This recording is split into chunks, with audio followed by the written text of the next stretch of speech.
اب فرزانہ، آپ نے بھی یہ بڑی دلچسپ بات کی. آپ نے کہا کہ مقبولیت خیبر پختونخوا کی حکومت کی نہیں ہے مگر عمران خان صاحب کی ہے.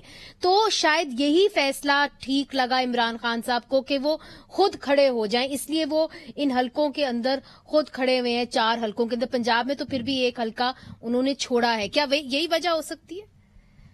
بالکل، یہ بھی ایک بہت بڑا فیکٹر ہے، کیونکہ آپ دیکھیں کہ پختونخوا میں جو خاص طور پر اگر ہم ایم این ایز کی بات کریں تو وہ تو گھروں کو ہی نہیں آئے. جب سے 2018 کے الیکشن ہوئے وہ کسی شاید غمی خادی میں، جسے ہم کہتے ہیں شادی بیاہ میں، خوشی میں آ جاتے ہوں تو ٹھیک ہے، ادروائز اکثر لوگ جو ہیں ان کے حلقے کے وہ شکایت کرتے نظر آتے تھے کہ یہاں پر ہمارے ممبران اسمبلی، قومی اسمبلی کے وہ مگر نظر جس نہیں طرح آتے. عقیل صاحب کہہ رہے ہیں کہ جی پی ڈی ایم نے ایک دوسرے کو سپورٹ نہیں کیا. جے یو آئی ایف کی کیمپین رہی مردان میں، اے این پی کی کیمپین رہی چرسدہ میں، پشاور میں، مگر ایک دوسرے کو آپ نے جس طرح وہ بتا رہے تھے کہ پی ایم ایل این تو نظر ہی نہیں آئی، حالانکہ فیڈرل میں ان کی حکومت ہے، وفاق میں ان کی حکومت ہے.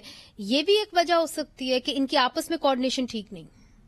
جی بالکل، کوآرڈینیشن بھی ٹھیک نہیں ہے. اور میں آپ کو یہ بتا دوں، آج مولانا فضل الرحمان صاحب کو کیوں مردان میں جلسہ کرنا پڑا. اگرچہ یہ پی ڈی ایم کا جلسہ ہے لیکن مولانا فضل الرحمان ہی مین فگر ہے وہاں پہ، کیونکہ انہوں نے اپنے اس بندے کو، اپنے نمائندے کو سپورٹ کرنا ہے اور وہ اس کو وہ سیٹ جتانا چاہتے ہیں، اور زیادہ کانٹے دار مقابلہ بھی ان کا وہاں پہ ہوگا. لیکن آپ پشاور میں دیکھیں، جیسے غلام احمد بلور ہیں، ٹھیک ہے کہ ان کی بہت زیادہ قربانیاں ہیں لیکن لوگوں کو یہ قربانیاں تو 2018 میں بھی نظر نہیں آئی، حالانکہ اس سے پہلے وہ اپنے سینکڑوں لوگ جو ہے اے این پی شہید کروا چکی تھی. اس سے پہلے کیا ہوا تھا سارے لوگوں نے دیکھا. اسی طرح اگر آپ میاں افتخار، پھر اسی حساب سے تو میاں افتخار صاحب کو کلین سویپ کرنا چاہیے تھا. تو یہ چیز نہیں ہے، لوگوں کے ذہنوں میں جو ہے وہ ایک بیانیہ اس طرح سے بٹھا دیا گیا ہے. خصوصاً جب میں پختونخوا کے لوگوں کو دیکھتی ہوں کہ ان کو لگتا ہے کہ عمران خان صاحب جو کہہ رہے ہیں، وہ جو ہمیں بتا رہے ہیں وہی ٹھیک ہے. ہاں البتہ تھوڑا سا فرق مجھے 2 دن میں نظر آیا ہے جب سے یہ سوات کا واقعہ ہوا ہے.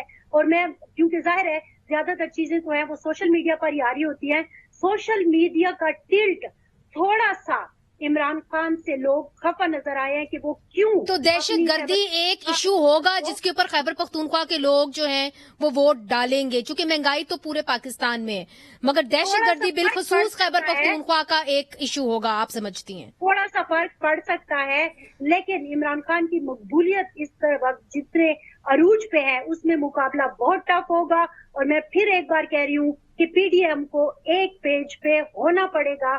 اب یہ جو ہے نا آگے پیچھے والی باتیں نہیں چلیں گی. اب واضح طور پر آپ کو بتانا ہوگا کہ آپ جس کو آپ نے کھڑا کیا ہے کہ آپ پوری پی ڈی ایم اس کو سپورٹ کر رہی ہے یا نہیں کر رہی ہے. اب مین مسئلہ جو ہے نا وہ اور کسی میں نہیں ہے، وہ اے این پی اور جے یو آئی میں ہے.